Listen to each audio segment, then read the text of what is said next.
मोनसे गिदिर खौरां मोननाय बायदिब्ला बलिउडनि सुपारस्टार शाह रुख खाना आहमेदाबादनि देहा फाहामसालियाव थिसनजादोंमोन। नंगौ, बलिउडनि सुपारस्टार शाह रुख खानखौ आहमेदाबादनि केडी देहा फाहामसालियाव थिसननाय जादोंमोन होनना ससियेल मिडियानिफ्राय मिथिनो मोननाय जादों। खौरां मोननाय बायदिब्ला शाह रुख खाना गिबि IPL प्लेअफ मेचखौ नायनो थाखाय आहमेदाबादाव दंमोन। थांनाय 22 मे खालार बुधबारनि सानाव बे दुंहाव गरमजों बलिउडनि सुपारस्टार शाह रुख खाना हिट स्ट्रक जादोंमोन होनना खौरां बिजोङाव गोसारदों।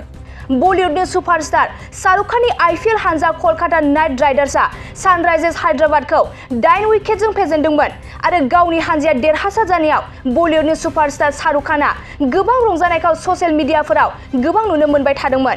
लोगोसे बलिउडनि सुपारस्टार शाह रुख खानखौ देहा फाहामसालियाव थिसनजानायनि खौरां मोननायनि उनाव बिसि गौरी खाना आहमेदाबादनि केडी देहा फाहामसालियाव सौहैदोंमोन।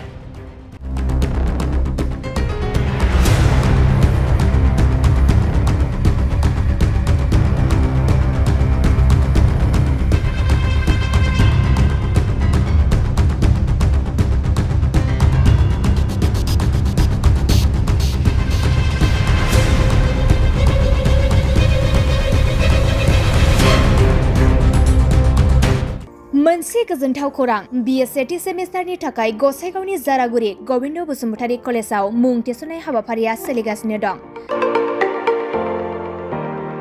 गिबि 100 फरायसाफोरनि थाखाय स्पेशेल अफार आरो गुबुन गुबुन रोखोमनि बेसेन नाङै क्लासनि सुबिदा होनानै मुं थिसननाय हाबाफारिया सोलिगासिनो दं।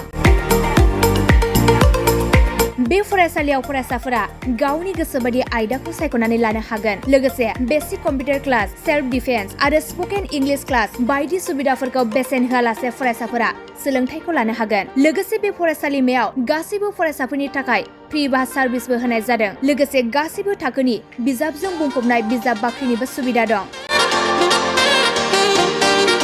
आरो बे खेबनिफ्राय एग्जाम सेन्टार हिसाबै फरायसाफोरा गावनिनो आंगो गबिन्द बसुमतारी फरायसालिमायावनो आनजाद होनो हागोन। बिनिखायनो गासैबो जौसिन फरायसालिनिफ्राय उथ्रिसारनाय फरायसाफोरखौ गबिन्द बसुमतारी फरायसालिमायाव खम बेसेनावनो एडमिसन लानानै गोबां सुबिदाफोरनि खाबु लानो हागोन। बांसिनै मिन्थिनो थाखाय 9101 784754 70022 71929 970 666808 78 नम्बराव नोंथांमोना खौरां लानो हागोन।